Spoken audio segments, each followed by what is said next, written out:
What's up, guys? Here with you with FC Wonderkid, episode 89. Here with my guy, Breton. How are you?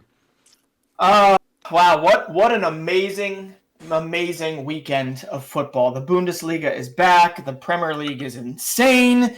Serie A had some drama. I mean, there's a whole lot to talk about, so I am doing so wonderfully. But I do have to ask you, first and foremost, how was your birthday, man? Happy belated birthday. Happy belated birthday. I appreciate that, man. And I loved my birthday, man. Had a bit of a rest. And thank you, everyone, man, who's supporting the community and making my dreams and Breton's come true, because this experience, we're going to keep going bold, and 2023 is coming. World Cups, Euros in the future. So we are very excited. But before I get to it, do not forget to like this video and comment down below your player of the weekend. We want to know who's your best player of this weekend, because you got Haaland and Ketia. So many good mentions to do.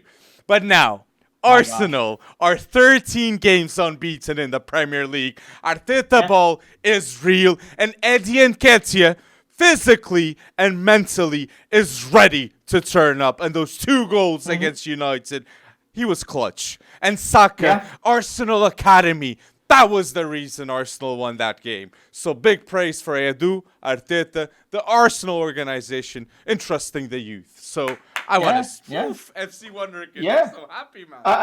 It was a happy weekend to be an FC Wonderkid, fan, I guess, because between Dortmund, between Arsenal, it was a good time. But yeah, you said it. I mean, that Arsenal Manchester United game had everything in it. First off, you had the older guy, right? You had the preeminent professor out of the bunch that actually affected the game, and that was Marcus Rashford. Fact. Starting off the day with just a ridiculous goal. He's only 25 years old. He's got a celebration going viral worldwide, which we ended up seeing pretty much, a couple minutes later when Bukayo Saka scored.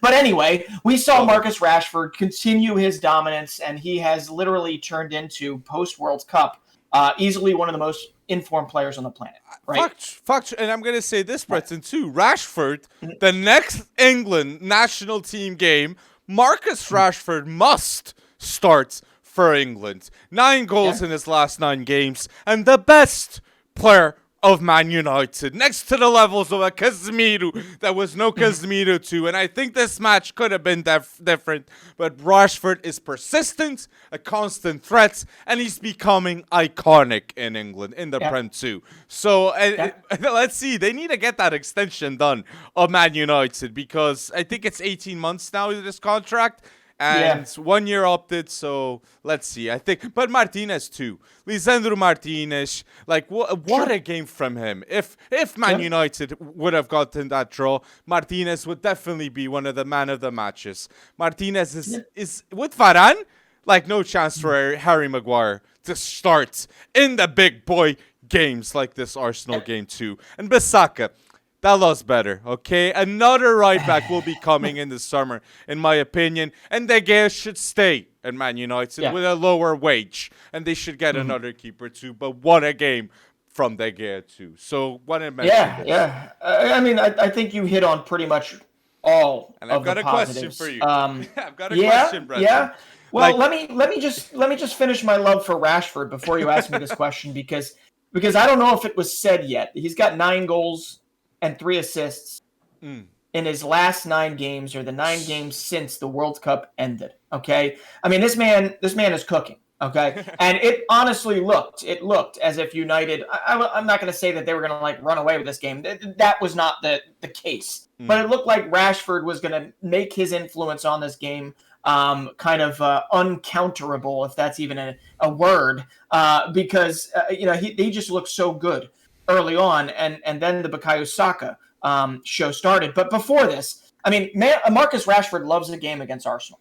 Okay, he had 2 goals and an assist when they played at Old Trafford earlier this season in Arsenal's previous only loss, right? So he has 23 goal involvements this year. So you're absolutely right. With 18 months left, I'd be very, very surprised if a PSG isn't already sniffing around him, right? if some of these other clubs aren't looking, because it's just amazing. It's just amazing to me what pre-World Cup Marcus Rashford was compared to post-World Cup. And I said it in the last podcast. It is amazing what confidence does for a player. It is it is amazing what a manager's backing and a manager's support does for a player. And even then, one player does not yet make a team. When all is said and done, Arsenal deserve to win that game. And my goodness, why? Like Eddie Nketiah. Ambition, and they're hungry. And with this Rashford, you mentioned Bruno Fernandes, Marcus Rashford, all different players since Cristiano Ronaldo has left.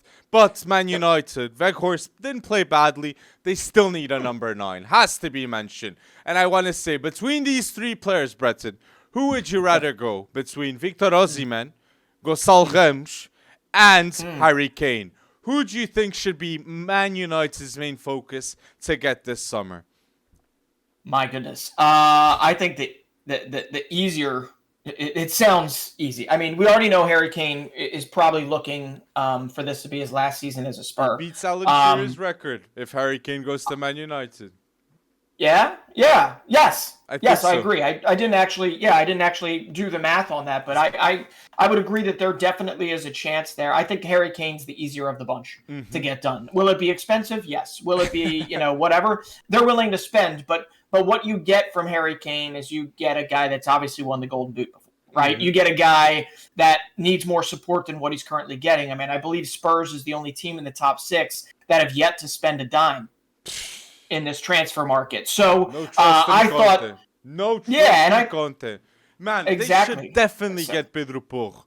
Pedro Porro at right wing back, and then they have Destiny Udogie next season. They sort those fullbacks for the next 5 years. It's such a smart move, but they're just not willing to spend. Daniel Levy is the reason why Tottenham in the last 5 seasons have 5 managers. 5 managers, okay? Bad management has been a constant at Tottenham, and Harry Kane doesn't deserve that.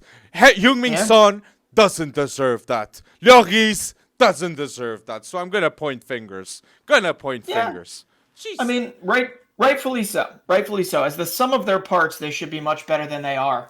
As it stands, and what a bad time with everybody else, with United picking up, with City picking up, with Arsenal picking up. What a bad time to just lose your form and lose your confidence in a guy that we know is a world-class manager in Antonio Conte. But without moving on, the simpler answer to your question is definitely Harry Kane. I feel like it would fit Ten Hag's policy. It would fit Ten Hag's what he's trying to do there. It gives him like a blend of a target striker and somebody that could be almost like a deep lying playmaker. He can wear a lot of hats.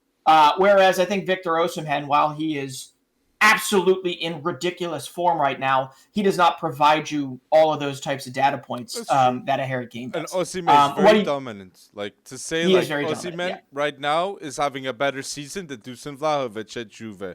And Dusan Vlahovic is another world-class striker in my eyes. But I want to say, I said Gonçalo Ramos. Gonçalo Ramos is mentioned in the top transfers to a Chelsea, to a United, because he's got 12 league goals this season. And the way he link-ups with other players, the difference he does, it's notable for Benfica. Gonçalo Ramos did too score a hat-trick in the World Cup, deserves to be mentioned with that. And that's why he's going to be one of the best strikers in the near future. At 21 right now, to see those 2 goals against Sporting, to see how he finds a goal always in the near post. That's the signature move with Gonçalo Ramos. How he finds goals in the near post. Inevitable. Like Robin. You know when Robin went to the left, a goal would happen. When Gonçalo moves to the near post, people know a goal will happen too, so people really watch out. But you know, the other person you mentioned in there, Vlahovic, it's really interesting and we'll talk about this a little more in the future, and when we get to Serie A, it's really interesting what maybe Juve's future looks like now with that, nice little negative 15 thrown onto their point total, and maybe what they do for the future. I'd be interested to see, how open people are to looking into, I wouldn't call it cut rate, but at least a fairly market valued Dusan Vlahovic, and whether or not United would still be interested in reigniting that interest. But we're kind of getting away from it all, talking about Arsenal. United because Arsenal, man. I mean, there's just no other way to say this. Like, that could be the game, right? That makes Believe it or not, I know they play City, but that could be the game that makes a difference. This was one of the hottest teams in the league as it stands, right? Fucked. That coming into it, United was, and they looked pretty good. And when all is said and done, it was their backup striker, their academy-generated backup striker, Haaland born, right? Yes. Haaland created, a guy that was pushed into a kind of a little bit of a transfer tiff. Because he didn't know whether or not he was going to get the time. And when Gabriel Jesus went down, this kid stepped up. Why? I mean, how? It's his positioning. It's, he's not Mr. I'm going to create something out of nothing. He's I'm going to somehow make some sort of acrobatic boot, get on the end of it, and I'm going to score an injury time extra winner. He's got 6 goals in his last 6 games for them. And I can't say anything but, like, how amazing that is, how cool that is, and how much it meant to him, and to see Arteta just ruling that sideline, just running around, hugging the crap out of everybody. I mean, there's a bandwagon that's getting pretty damn full of Arsenal fans out there right now, isn't there? Facts. And I love that special mention to Eddie Nketiah because he deserves just that. Again, an English national team call-up. Eddie Nketiah would be a name involved. Rico Lewis will be a name involved. And Rashford will be starting for England, okay, in the next national team call-up. But you're just ending Arsenal in my end. I want to say Arsenal right now replicates ambition, replicates hunger. They replicate what the manager demands from the players. Zinchenko and Gabriel Jesus raised the level, not just in training, but in the games, to all those Arsenal players. Gabriel's better, Saka's better, Martinelli's better, Eddie Nketiah is much better, and Arteta knows that it's because the bar was set much higher with the transfers that they brought in. Ramsdale too, what a game from him. And I want to say again, Tomiyasu again comes off the bench with Ben White. The right back slot is the weakest, but they don't look like Saka, okay, at the other end with United. Sure. Ben White and Tomiyasu were ready in this game. And Odegaard, the captain of Arsenal, he is the captain because he works hard, he dedicates himself so much on that pitch, and when they start losing, he was the one cheering the players up and demanding that intensity that Arteta wants on the pitch. Odegaard is the reason why Arsenal too are going bold in top of the league. So one of the best midfielders in the world right now, Martin Odegaard. Next to a Pedri, Gavi names that are really special too. Odegaard, Norwegian midfielder, is special with Haaland next to him. All my days in the Prem. Yeah, that other Norwegian guy. But Saka, man, out of nothing, he creates a goal. Saka now is a constant threat too, just like Marcus Rashford, man. England, don't screw it up. Kane, Rashford, Saka. These three are, come on, it's Southgate, just do it. Then you have Grealish, Foden, Sancho if he comes back in form. Let's wait and see, but so many options to count. Not even Wonderkid. Hey, Jamie Bino Gittins with his goal at Dortmund. Yeah, obviously they are the future. I mean, Bino Gittins is a little ways off, but like when it comes down to it, you're absolutely right. Bukayo Saka, he's embraced that leadership position. I mean, he's a soft-spoken human being, right? And there's something to be said also about Marcus Rashford and Bukayo Saka. Everyone that talks about them praises them, believe it or not, first, that knows them intimately, praises them first as human beings and second as football players, right? that's really, really interesting that like both of them. And it's also more interesting that, Marcus Rashford did his point to the skull type of celly at the end. And then Bukayo Saka giving credence to sincere imitation is the sincerest form of flattery. He did it after his goal as well. And, maybe it was tongue in cheek. Maybe it was to make fun of Rashford. My guess is it was to respect what Rashford's been doing as of late. Because they've just been trading blows back and forth with each other as two of the most informed Englishmen in the world right now. So you throw Bellingham in there with Dortmund, and you've got yourself a trifecta of guys you must protect. But I loved every second of that game. And the last thing I'll say about Arsenal is you win as of right now. I know everybody, and we're going to talk about them in a couple seconds, about the debutante for Chelsea. Yes. We'll talk about the money that they spent. But I'm going to say right now, Arsenal, they already got Leandro Trossard paying dividends by giving him giving him, it was like 21 to 24 million, taking advantage of a De Serbi dust-up with Trossard. And they brought Trossard. They realized, this guy, before De Serbi took over, was one of the better players in the league in terms of being in form for Brighton, right? One of their hot starts of the season was because of Trossard. So to bring him in and to right away let him take corners, I believe he provided the pre-assist or whatever you want to call it, the build-up to that match-winning goal. Trossard was a part of that. And then near the end of the game, he took on 4 or 5 United defenders and held on to the ball, wasting valuable time for them to counter and try and get the equalizer. So it's early days, but I already love the fact that they pulled back on the excitement. Understandable after what we saw again for Chelsea, but they pulled back on the transfer excitement and the money that could have been spent on a guy like Mudryk. And they went for the guy that right now, even though he's not under the age of 23, he's going to help him. He's going to help them tremendously. He can provide cover at fullback. He can go in the central midfield. He can go on the wings. He is the guy that is going to help them in the near future. So I really like that they did that, as tough as it probably was. And I love you mentioning Trossard, because Trossard, yes, very smart deal by Arsenal. Missing out with Mudryk, that all Arsenal fans must be thinking, what if, because Mudryk is going to be an absolute baller in the Premier League. But Trossard, like, I understand Brighton too, honestly. That Mitoma in dribbles is one of the best players in the world. Unexpected, man. And again, the recruitment of Brighton shows up. De Zerbi with this player in his hands now. McAllister. They're going to sell Caicedo too. So hopefully they're recruiting another player like Estupiñán was to replace Cucurella. So a lot of bright deals from Brighton. And you mentioned Mudryk. So going with Chelsea, people. Chelsea. Let's go. Right now have spent 143 million.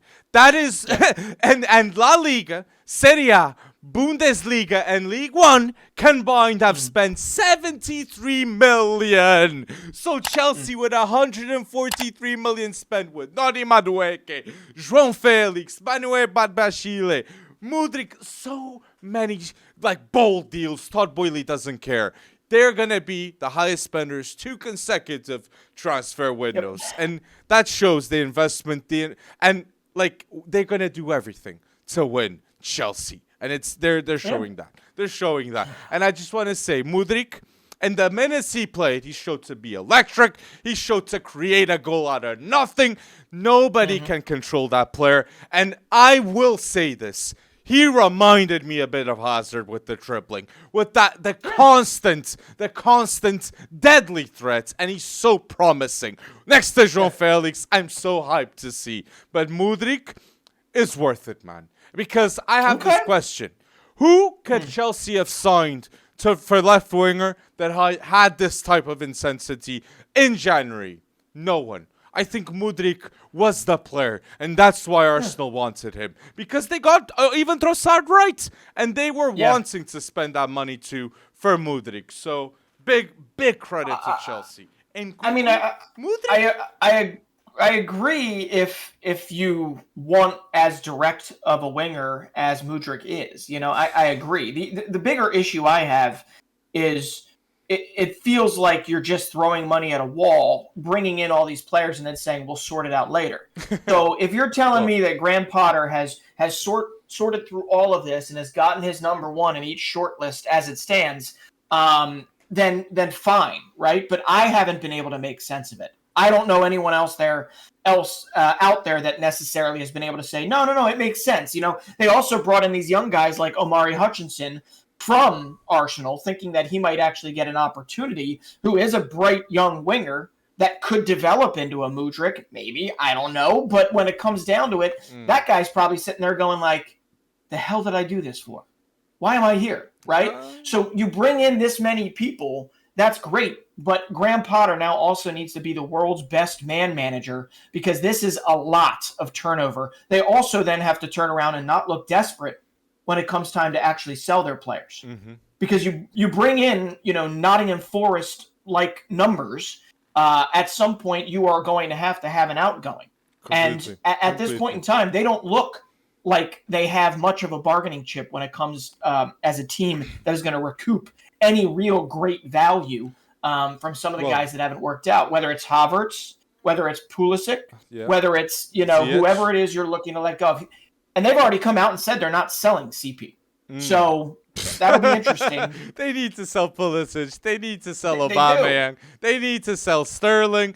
Kante's going to leave on a free. It's impossible to keep all these players. Thiago Silva, he'll probably leave too. World-class player too for Chelsea, wanted to mention that. But Benoit Badiashile, he's looking good too. But it's impossible, I completely agree, to keep all these players. And another player that's going to come to Chelsea is Moises Caicedo.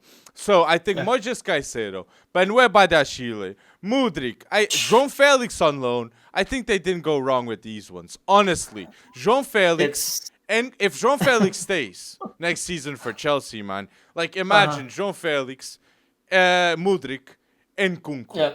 If they get the right striker, imagine a Dusan Vlahovic and all this, with a Caicedo, Zakaria, like the amounts of talent they have and depth. I didn't even mention Mason Mount and all this. Havertz can stay too. I understand the interest of Bayern Munich. I think it fits because Florian Wirtz got a contract extension and he's way too expensive for Bayern. But Havertz right now, I think they could get him for a good deal, like 50 million. Don't know the exact number, but I think he would be available to go back to Germany. So that deal could happen too. But how do you make this collection of talent so hastily brought together?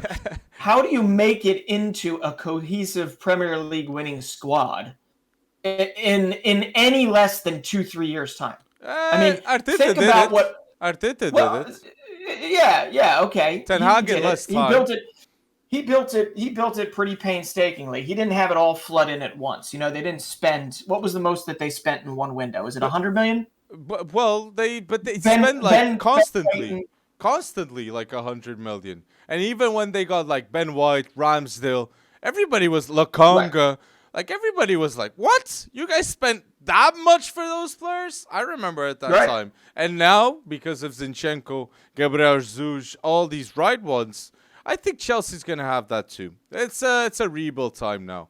Because man, Mudryk, like Mudryk again. I fell in love, man, with how we played at that left wing against the anticipation that Mudryk had too, like against Liverpool. He clearly knew more than whoever, like in his team. Like Mudryk elevates this offense. So again, that number 9, they have to get it. If they really wanted to spend though, they could have brought in Kvaratskhelia.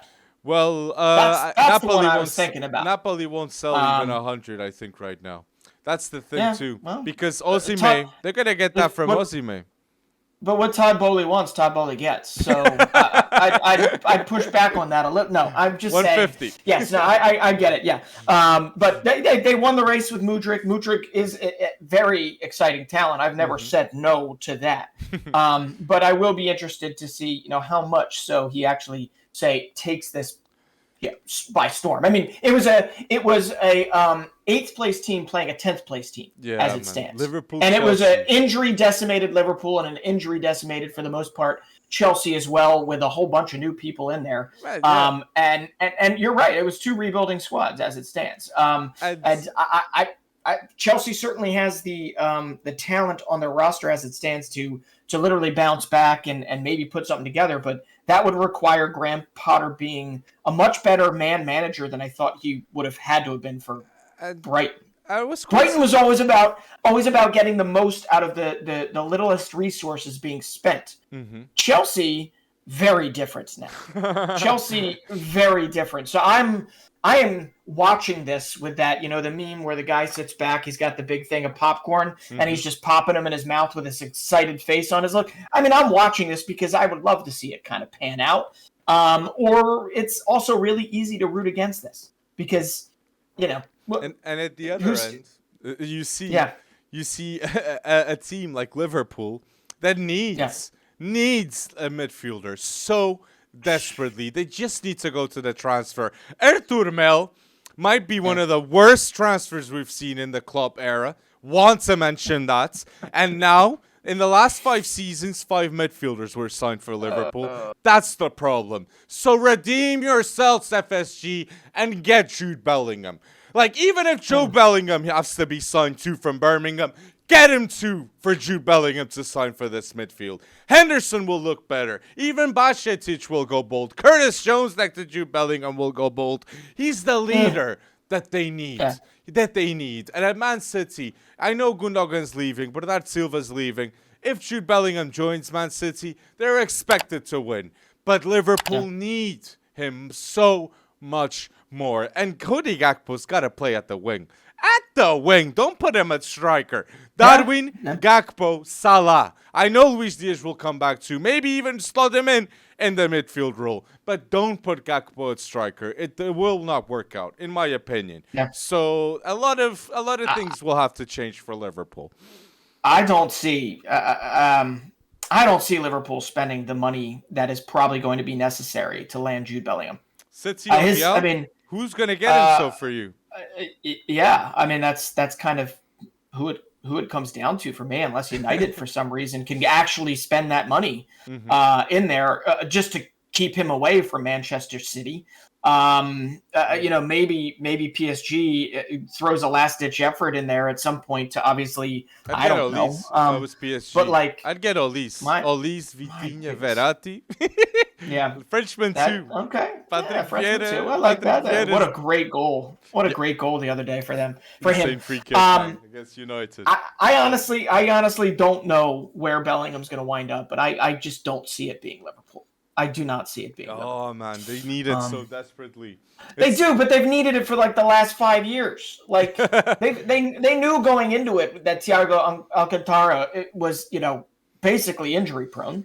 Right? They know like Naby Keita was never worth 70 million or whatever the hell they spent on him, 60 million. And they knew that early on. That's why he got literally relegated to the bench for the longest time. He's only playing now because everybody else is injured. Right? I don't know. I mean, when you're talking about an 18-year-old Spaniard, right? And it's not Thiago. When you're talking about an 18-year-old Spaniard, Stefan Bajcetic, potentially eligible for Serbia too, I guess. Maybe, right? As being the brightest, as being one of the brightest spots in the squad. Klopp is gearing up for either exit or he's gearing up for. Maybe this has reignited his excitement for it. Maybe he's not going to get that 7-year itch or whatever it is where you have to move on after a while. But we do know that there always is contemplation that Jurgen Klopp could still leave Liverpool. I don't see it. I think Conte Tottenham now is very clear. I think Harry Kane's going to leave Tottenham. I think Conte is going to leave Tottenham. And I don't see that with Klopp. I think Klopp still believes in the Liverpool project and the players too. The extension of Mo Salah showed that Klopp must have had a big hand in that. And they will both stay. Virgil van Dijk, Alisson, Trent trusts Klopp. He's got the team on his back too. Still, I trust Klopp. He just needs midfielders. Chouameni. Imagine if Chouameni was signed in the summer, like Klopp wanted. That was it. Sure. Like, they wouldn't have these struggles. They wouldn't be in the position that they are now. They would maybe be top 4. Maybe be top 4 with Tchouaméni there. Yeah, but do you believe that Klopp is going to get them back to the top with the same core that they currently have? With Salah, with Alexander-Arnold, with Robertson, with Fabinho, with Van Dijk. I think with Salah there, Van Dijk, Alisson, I think a couple of players will go. Yes, I agree with that. I think the core is not going to be the same. I think Thiago Alcantara, Henderson might not be there in the long term. So I think things will change, yes, with Liverpool in order for them to win. Because we can transition here with another team that even with progress, they're changing. And you didn't see these type of players at Man City. Gabriel Jesus, Sterling, they left, but others came, like Julian Alvarez, Erling Haaland, that has already 25 Premier League goals scored. Okay, 4 hat-tricks this season in the Prem. That is absolutely insane. He's 22 years old, and this man is going to break records in the Prem. Yeah. I don't know if he's going to win the 260 of Alan Shearer, but if Haaland wants, if he stays long enough at Man City, he breaks them. And not just that, he'll break records in the Champions League too, Erling Haaland. But so, iconic signing. Iconic. And I mentioned Julian Alvarez, like 21 million spent, and now Perone, 9.3 midfielder spent. Okay, well, our Man City have signed Perone from Vélez Sarsfield, the midfielder that you must remember the name until 2028. Bargain. Alvarez and Perone both combined 30 million spent. Okay, and 2 Argentinian, they're going to be national team players in the next 10 years. So, again, elite scouting and decision-making from Man City. So many positives. Well, another one that was gotten from that Argentina U20 team that unfortunately just lost their opener. And I believe Peroni was a starting midfielder in that game. I forget who they lost to. But the Facundo Buonanotte is also another one, and guess who got them? Got him, not Man City. Brighton got Buonanotte. Unfortunately, I think he was injured. He was injured in that game, and hopefully it's not that bad. But yeah, no, I agree with you. Peroni is a heck of a talent. I don't think he's as ready-made as maybe some other people do, but clearly Pep Guardiola does. So what do I know? But when it comes down to it, man, I mean, Erling Haaland, 25 goals already this season. Obviously on pace to break the record.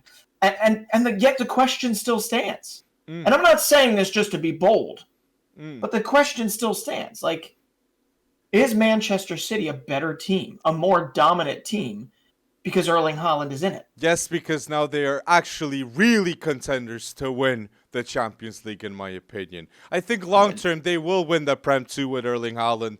This season even, or next season, I think that will happen too. But it's a Champions League time now. And Haaland knows it. The City team knows it. Julian Alvarez was replaced Erling Haaland after he scored that hat-trick against Wolves. So if there's even an acceptance that both work together to win the Prem and the Champions League, elite man management from Guardiola that orchestrated to a comeback with Tottenham, okay, that was not easy, losing from 2, and they managed to come back in a tough situation. Conte in the mud once again, okay, against the top manager, Erik ten Hag, Arteta. He's losing to everyone, and Tottenham are still not signing anyone. So that shows the bad levels of management from Daniel Levy once again. But I want to give the special mention in my end for Man City. I am absolutely shocked with how good of a player this right back is, Rico Lewis.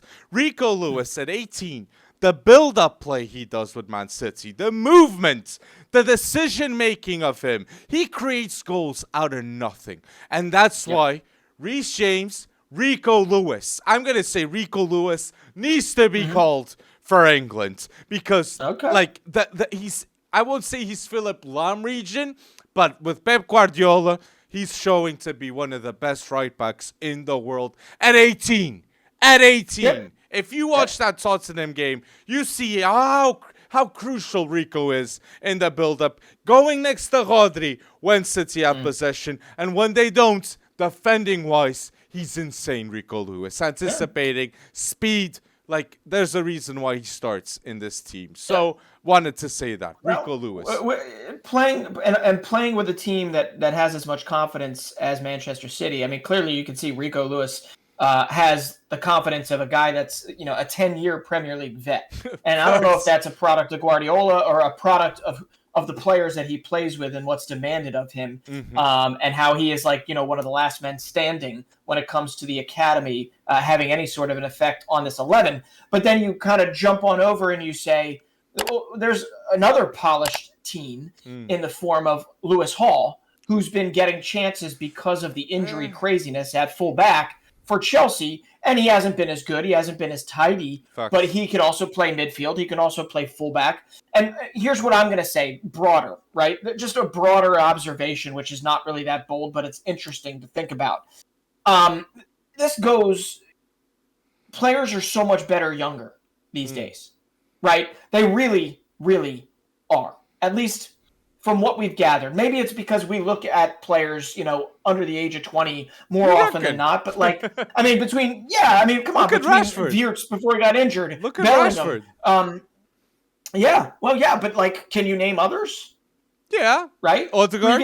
When Rashford was under... Odegaard was not that good. Odegaard was not that good. At 17, 18 years old, he was not that good. No way. But developed. Yeah. You're mentioning that are better now. I'm talking about ready-made players. I'm talking about guys like Jamal Musiala, Jude Bellingham, that are carrying teams in many respects at this ripe old age of 19 or 18, right?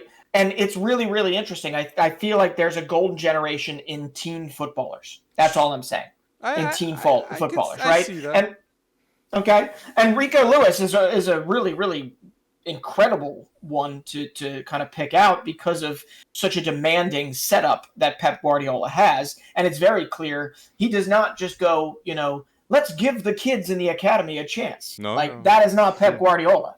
You got to earn that. And Rico Lewis clearly did a whole lot behind the scenes in training to prep him for this moment. And he's got a little versatility, which is going to go a long way for him. So I agree with you. This was just a long-winded way of saying I agree with you. But, there are phenomenal teen footballers these days. And I just feel like that's just years of maybe – I don't know, training facilities are getting better. Training regimens are getting better. The health and the mental health of these players are cared for a whole lot more.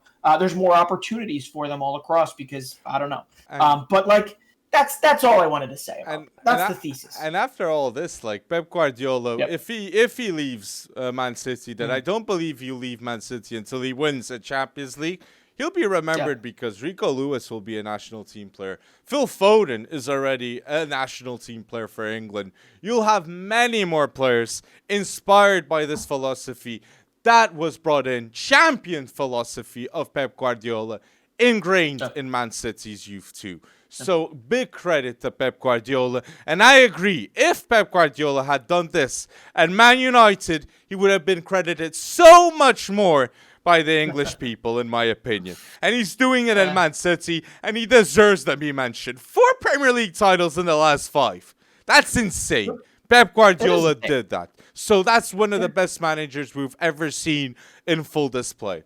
And the big thing with Guardiola, though, is he didn't win the Champions League with Bayern Munich. That's what people will point fingers, and I understand that. But still. Yeah, but what is Guardiola asking for? A sit down with Piers Morgan? Apparently that doesn't end well for people. So, I don't know what more credit he gets. I mean, what more credit he needs. He widely is considered literally one of, if not the best manager on the planet, and has been for some time. So I don't know what it is. I mean, I know how kind of parasitic, is that a word? Parasitic? I know how tough it is. Well, not really because I don't live in England, but obviously we've all heard the stories, we've all seen it. But what more credit is he asking for? He really thinks that there's that much of a preferential bias to United over City? Oh, completely.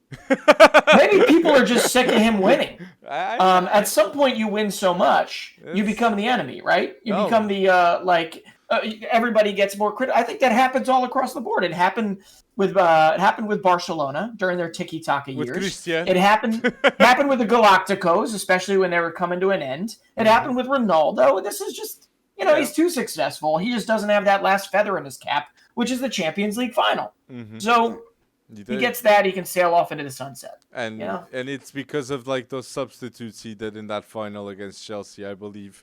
Maybe he would have won that Champions, and he must think about that. But Erling Haaland is now there. Put down below if you're listening until now, and put down below, tell us if you think Man City is going to win a Champions League with Pep Guardiola and Erling Haaland. But mentioned, where did Erling Haaland come from?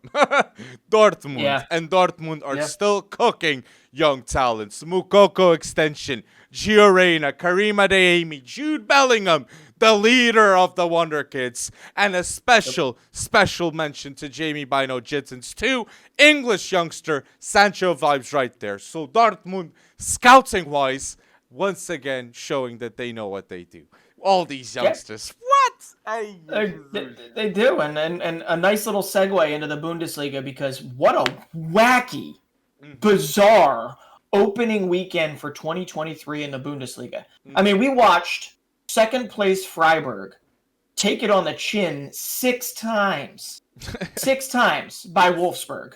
We watched, I think there was a 7-1 game, right? I think it was Cologne. 7-1. I mean, absolutely unbelievable. And then you had that wacky game between Dortmund and Augsburg.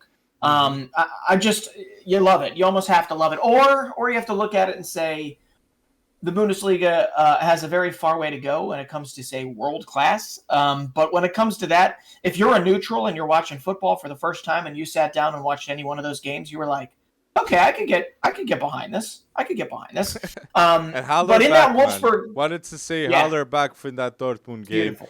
It's first time playing since he was cancer diagnosed.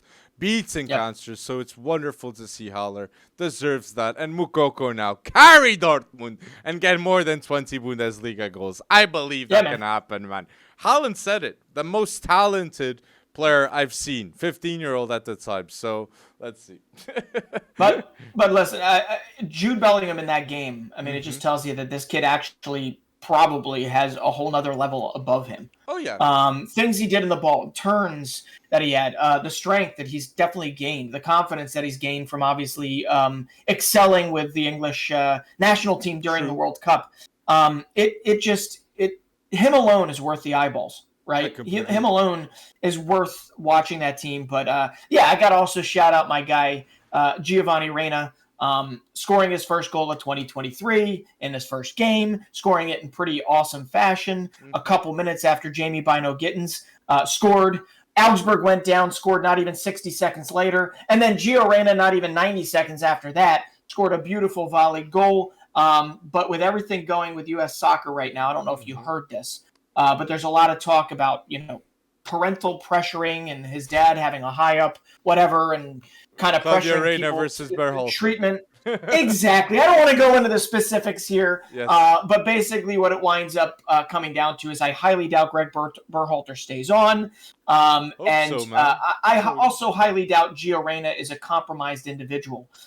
Kid just wants to play football and he wants to score goals, and that's what he did against Augsburg to win the damn game. So happy to see him back and hope he thrives in 2023. And Bundesliga's back, man. You got Joe Scally, you got Kevin Peric, you got Giovanni Reyna, you got Jordan Pifok.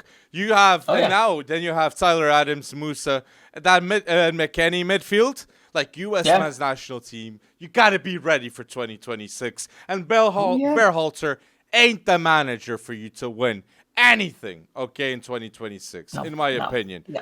You need a difference. And Gio Reyna has voiced it out. But I wanted to say mentioning national teams a bit. A lot of talk is Luis Enrique is going to be the national team manager of Brazil. Do you think Brazil have a chance to win a World Cup with Luis Enrique? I mean, with that talent, I was more shocked they couldn't get by Croatia. Would Luis Enrique have been the difference on that day versus Croatia? No, I don't think so. I honestly don't think so. I don't think it's, I don't think was that a managerial thing?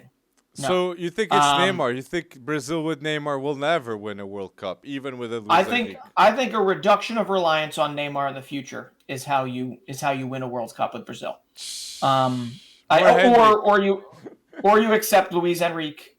Luis Enrique accepts the fact that he needs to somehow modify Neymar always wanting to be, front and center, be not one guy for all 11, but essentially like the star of the show is not going to win for them. I mean, look at the teams that have won for Brazil in the past. Mm-hmm. You can name 5 or 6 guys on the team beyond obviously the dominance of Ronaldo in 2002, right? I mean, they all have. I still remember that '94 World Cup team with some of the most iconic names, of all time. Bebeto, Romario. I mean, just so many great names. So I really do think they're best when they have everyone, and they're really close to that. Mm-hmm. Like they really are close to that for a lot of what they played. I mean, a lot of us were already making them shoo-ins for that final. So I don't really feel like it's managerial. I don't. I think you almost need somebody like Scaloni in that sense, who gave them all a sense of belief, right? Mm. And gave them all a sense of going out and playing the way. I mean, there's nothing Scaloni did that transformed them. Yeah, but that's management. That's man management, I guess. That's getting out of the way and letting them figure it out, maybe. I don't know. But that's my thought. I don't think Luis Enrique is the guy that's going to necessarily bring it there, but you got so many talents, man. You got Hendrik, you got Martinelli, you got Vini, Rodrigo. Like, hopefully they really get it right, man. Because Brazil, they're always a threat with his academy players. Absolutely. And I wanted to mention, we mentioned briefly, but it's absolutely crazy what Juve did, okay? Getting 15 points taken off them in Serie A. And they're the only club that gets consequences. Ertur went one side. Pjanic was very suspicious in the other, going to Barca. Then you have Danilo, Man City, and João Cancelo going the other way. 2 very suspicious deals. And in all this, Juve is the one that gets the consequences. And they always get it in Serie A. They always get it. So I'm going to push back. I'm going to push back a little bit on that because from what I've read, there is a outstanding court case involving the other clubs. Okay. So the other clubs, I believe, end of February, like February 22nd or something, there should be a ruling on the other clubs. This particular one, I think, was only about Juve and some particular part of the case. But yeah, I mean, it's 2006 all over again, man. Or it feels like it. I mean, just Juve, though, like, come on. Everyone was doing it isn't necessarily a defense when it comes down to it. But Juve, if you are in fact the biggest club, when the time comes to get wrapped on the wrist and take your punishment, you better expect outsized I mean, I don't know. I mean, you want to look at if you relegate a Getafe and relegate a Barcelona from La Liga for misgivings, which team does it hurt more? Barca, of course. It's the same punishment. But which team does it hurt more? It hurts Barca more, essentially, right? Because of their reputation. So it's always going to hurt Juve more than it's going to hurt, I don't know who else is involved, but like Genoa but yes, this hurts Serie A. This hurts Serie A after one of the most exciting Scudetto races from last year.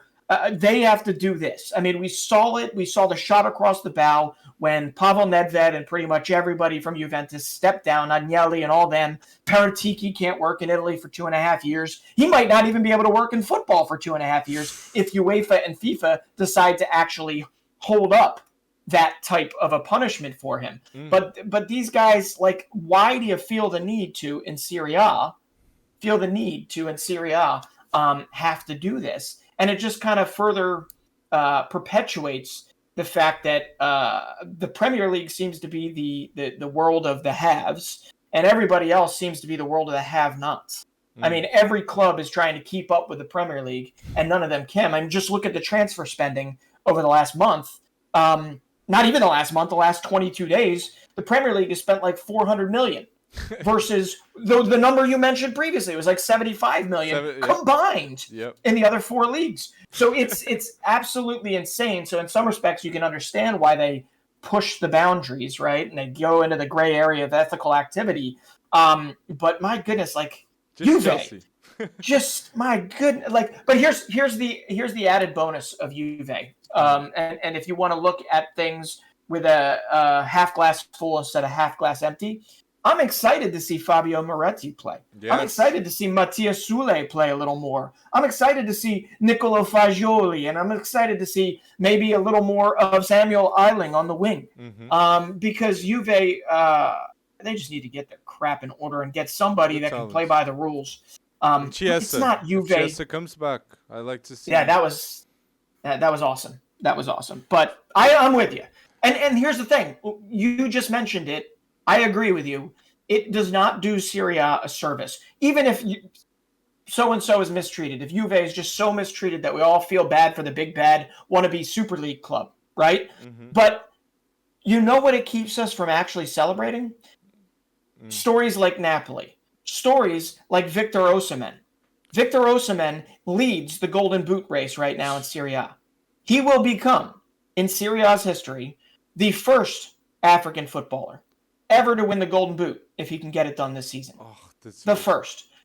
I mean, you know how cool that story is? And that story will not get actual play time because everyone's going to be talking about Juve and whether or not they deserved it and this and that and all that crap. When we all should be talking about the Kvaratskhelia, the Osimhen, the Min-Jae Kims at center back, the young Italians that everyone says there's so many Jude Bellinghams in Serie A, but the Serie A does not actually play their young players as well as they should, as well as Jude gets their chances and Foden gets his chances. Well, damn it, play them. I want to see it. I want to see Serie A rise again. I do. I would love to see it. Is Barella and Tonali. Barella and Tonali are the two Italian midfielders that everybody Miretti okay for Juve, but yeah, we still don't see the same level, and it's the level of quality in Serie A. The best league in the world is the Prem, and that's why the English talents are just looking insane. Saka has to match a Man City defense, which is ridiculous, and United has to get a player like Casemiro to fix their midfield. So it's just unmatchable. It's so hard. And all this, man, you still have a lot of bargains to sign, right? Yeah. Like Enzo was a smart deal. Like was what, 10 million, 12? Like why didn't Juve get Enzo? Well, they could have. I think Enzo wouldn't mind being in Turin. And Enzo has the quality to start for the Juventus. Yeah. It's just bad scouting for Juventus, bad decision making. And when Allegri goes too, I think Conte might return to Juve too. Wouldn't be surprised if that happens once again. So it depends on what kind of comes of this. Whether or not they go to tight spending. I mean, let's just be honest. Like Juve is not in Serie B or Serie C, so they didn't get relegated because of this. This is 15 points. They should be okay. But it certainly gives Napoli a nice little boost of confidence that they don't have this Juve team that they blitzed before this ruling, right? That they beat badly before this ruling. They don't have them kind of nipping at their heels anymore. They're now down to 10th place or whatever it is with 22 points. So I'm 100% with you. Juve had Kvaratskhelia on their radar. AC Milan had Kvaratskhelia on their radar. Napoli was the only one that actually pulled the trigger. So we'll see if this is kind of a changing of the guard. When it comes down to it, or if they will catch back up. Something tells me they'll catch back up over time. But you're talking about bargains. I don't know if we want to jump into that. Yes. That seriously, I mean, between Kvaratskhelia, between Enzo at what was it? Enzo 14 million for Benfica. Yep. And now getting valued at 100 plus. Deserves. Enzo Fernandez, the best youngster in the World Cup too. But you were mentioning there's such a good list of bargains that were made in the summer. You got Kvaratskhelia, you got Xavi Simons on a free.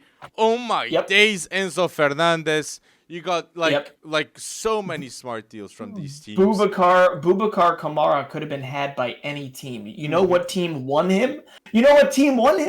Aston Villa. Yep. Aston Villa. And this was Steven Gerrard's Aston Villa. This is not Unai Emery's Aston Villa. Ralph Rangnick recommended him to United. Yeah. And could you imagine Boubacar Kamara in that midfield? Absolutely, right? He could fill in at center back. He can also be a center mid. He's flourished for in both positions for Marseille. The same Marseille team that William Saliba flourished in. The same Marseille team that Guendouzi is flourishing in. He's you know, better. so He's better than McTominay. it's really interesting To replace Casemiro, Oh, absolutely. in my opinion. Yeah. Like, Yeah. and But- he would have started above Casemiro though. Yeah, but still. but Xavi Simons and the other one that anyone could go out and get right now for relatively cheap is Randall Kolo Muani. We all saw his quality in that final, right? We all saw his quality for France in that final. He's got double-digit assists in the Bundesliga, okay? And he was a free, and I believe it. I always get it wrong. It's either Eintracht Frankfurt or Stuttgart. I always, for some reason, think they're the same club, and I know they're not. It is Eintracht Frankfurt. That's right. Jack Tomas is in Stuttgart. Yeah. Oh, that's true. Yeah.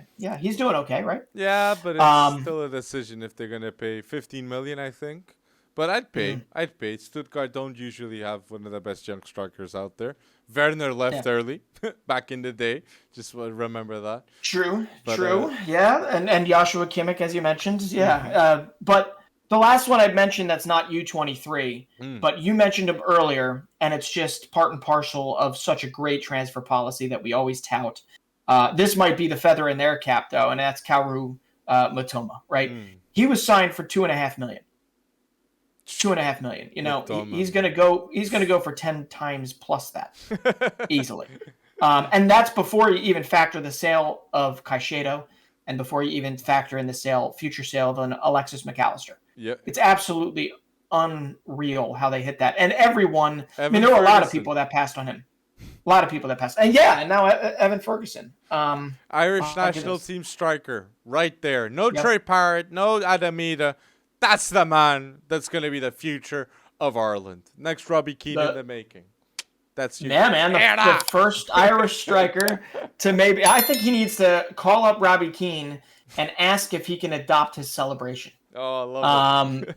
Oh, my God. The roll into the shoot. I mean, I was doing that back in the day, and when he was playing for Wolves, I remember Robbie Keane. But, yeah, Evan Ferguson has been absolutely lights out. I think he's got three goals, two assists in like his last 4 games for Brighton, and he's been the heartbreak kid that winds up doing what he needs to do to get his team points. And that header was just like that was a header of someone that's been in the league for 10 plus years. So I love seeing it. And in the meantime, you've got Brighton giving Evan Ferguson a chance while they search for a 9, and then you've got Leeds United spending another club record fee on a guy that has 2 goals in the Bundesliga, but is immensely potentially talented in Jorginho Rutter. Oh yeah. So much money. So much money. Though. And they have Enciso too, though. Brighton, Julian Enciso. Yeah. I rate that kid striker, like from Brighton. He's gonna might become one of the best Paraguayan strikers out there. Like you have Santa Cruz back in the day, but good, very good players all around to look out. But Brighton recruitment is just insane. Now Wolves, they seem to now they've released. I think Fabio Silva's gonna go to PSV.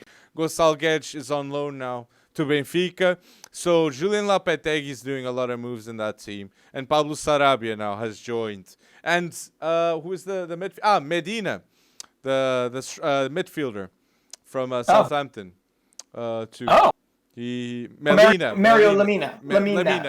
Yeah. Well, so Premier League vet. I think they also signed a center back, right? Did they sign Craig Dawson? Oh yeah, 3.3 million too. Yeah, from West Ham. So Lopetegui must be thinking something out. He's figuring it. He's trying to get that spine all figured out, right? Lamina's a tough tackler. Craig Dawson's a big body. And then it sounds like they're sending Fabio Silva out on loan, correct? To PSV. Did you already say that? I might have missed that. Okay. PSV. Which makes a whole lot of sense. He's a guy that definitely needs to regain his confidence and be playing week in, week out. And with PSV being rated for Noni Madueke, for Cody Gakpo, it only makes sense. Fabio Silva could eat there if he wants to. Xavi Simons, man. Those Wonderkids. That people, they're too hyped up. Let's wait and see, man. PSV with Ruud van Nistelrooy. Sheesh, they've been playing good football. So, yeah, exciting times. Do you have any last mentions, Brenton? Only other mention I wanted to make, especially transfer window, was just such a couple crazy little things, okay? Jarrod Bowen has not had a good season, man. He has not had a good season. Last season, we couldn't say more good things about him. He was phenomenal for West Ham last season. a nice little positive moment when West Ham were able to beat a very downtrodden Everton. But I thought this was pretty cool.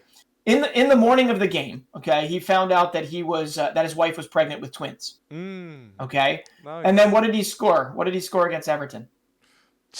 A Lampard. goal for each. Okay. A goal for each kid. Oh. He scored a twin of goals. Oh, that's nice. How nice is that? How nice is that? I mean, a bright thing that happens for West Ham in a very, very bad season. Get Moyes out so far. Get David Moyes out, man. You got Skamaka, Paqueta, too many talented players, man. Yeah, I know. Who do you bring in next? That's the question, right? You got to have ready-made. And I bet you the moment Moyes leaves, he goes right over to Everton, and they sack Lampard. That could be the case. You never know. There's going to be a lot of sackings. Moises, Conte maybe. Conte, no, he'll just leave because his contract runs out. But yeah, and that's the thing about the transfer window. I know the Premier League has come out of the gates firing because they got all that money. But something tells me that some of the other leagues will catch up over the next, 8 days as it closes. But whether or not they are well-studied signings or bargain buys, like Memphis Depay going to Atleti for $3 million, that remains to be seen. And Carrasco going Barca maybe. Man, that's a weird deal too. Like once again, Barca Atleti with the weird shady deals. Griezmann's that was weird too at the time. So, but my last thing about this, and by the way, Griezmann is in the form of his life. He had the worst. Man. What a he and a backheel goal, right? If I'm not mistaken. I mean, he was all over the place. But when it comes down to Griezmann had the worst year of his life last year. Yeah. And this year, not only did he have a resurgence for his country, leading them to the World Cup final in a different role of his. He's also playing incredibly well for Atleti. I think he's second in the league in goal involvements, behind obviously Robert Lewandowski. So next to Giroud, Griezmann is one of the most underrated players in the last decade, in my opinion. I agree. People overhate him because of that 120 million spent by Barca. Because wrong timing, wrong place for Griezmann. But considering everything else, what a career from him. Going from Real Sociedad to Atletico, being one of the main players with Simeone in a great rebuild. What a rebuild it was from Simeone. Even if he leaves after this season, Simeone will be remembered. It was one of the best managers in La Liga's history. Winning a league, going to a Champions League final. Ronaldo was the kryptonite of Atleti, but Simeone did so well with 10 million in transfer spent too. They didn't give him money at the time, and he still delivered. So, wanted to mention that. Just to go back and tie it all up, that the Premier League is the league with all the money when you've got Bournemouth's owner, went out and bought an ownership interest, if not the whole club, of FC Lorient. Earlier this season, we were talking about FC Lorient at the top of the table for a little while. They were above PSG, right? And they had this triumvirate, this trifecta of three really good players in the Nigerian striker Terra Moffi. Then you had young French playmaker Enzo Lefebvre. And then you had this winger, Burkinabe, I think is what you say, or Burkinese, Burkinabe. Burkina Faso winger, Dango Ouattara, who is a phenomenal story, has come out of nowhere to be a revelation of Ligue 1. Now, Lorient has since fallen by the wayside. They're still 6th or 7th. But when it comes down to it, Bournemouth wanted Ouattara so much that this guy, obviously, wasn't the reason why he took an ownership interest, but he had bought some or all of the club. And then immediately when Everton and some other clubs in the league, I think even Newcastle was looking at Dango Ouattara for a little bit, they went out and they spent $27 million on Dango Ouattara, who literally only just broke out. Okay, he only just broke out. And then you look also at Nottingham Forest. Nottingham Forest has not. I don't know if anyone else has fallen asleep and just stopped looking for transfer news. But we are well beyond Nottingham Forest. The whole rationale of they need to replace the players that brought them to the Premier League because they were all loanees or loaned out. They have now literally signed 2 1/4 11s. Okay, they've signed 26 players. Oh my god! And they've saved the best for last. Right? They brought Danilo in, young beautiful midfielder from Palmeiras. Okay, brought him in. They brought Gustavo Scarpa in as well. Two of their best signings for last. And on top of that, just for the hell of it, a cherry on top, they bring in Chris Wood on loan from Newcastle. Because why not? It's like, why did he go to Newcastle? It's crazy. Just for Burnley to be no competition, literally. It's crazy. Yeah. Oh, I mean, infer from that what you will about the scope and the power and the monetary value of what the Premier League does. And then none of these clubs it's not going to happen overnight. This was a long-scale plan that was hatched 30-plus years ago by some TV barons that saw dollar signs, and it will go insane, and Super League will come back. But right now, the Premier League is just a ridiculous collection of money and talent, and it's dizzying to even think about. Really is. Facts. And tell us, people, down below, what did we miss in episode 89? So much to talk. And tell us, too, don't forget that question, who was the best player of this weekend? We want to know your thoughts in the comments section. And again, don't forget to like this video for more episodes like this. Thank you, community, for going bold once again with another episode.